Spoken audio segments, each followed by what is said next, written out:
Hi my friends, I'm here again with a short video, this time on how to use a whiteboard, either a physical one or a digital one. I see the same patterns, or at least I observe the same patterns into the usage of it.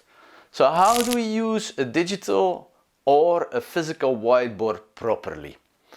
If I observe this world and we put people in front of a whiteboard, and if it's only two people, that's still okay. As soon as we come to a whiteboard and we have three people working at the same whiteboard, it becomes a documentation tool instead of a thinking tool. Why do I notice this? Why do I say this? A documentation tool means we are going to discuss. We are going to discuss my ID versus your ID. And if we have given an agreement to each other, that's the moment when we put stuff on a whiteboard. This is documenting our thought patterns. If I say that a whiteboard should be more used as a thinking tool, and that's why it's a whiteboard and not a documentation tool or something like that, you know, at a whiteboard you can wipe things out.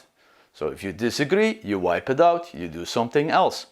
So a whiteboard is a thinking tool. It helps you as a group of people to progress your thoughts. It's very crucial if you want to progress your thoughts that you make your thoughts more explicit. Not after they have been agreed on, but during the discussion.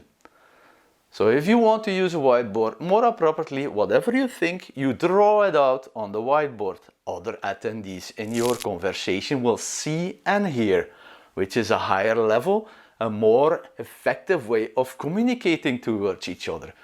If we see it and hear it, then we can build on top of it. If we see and hear and there's a mistake, we wipe it out, we do something else. If I have a different opinion, I put my opinion next to yours. We see two options and then we can easily decide.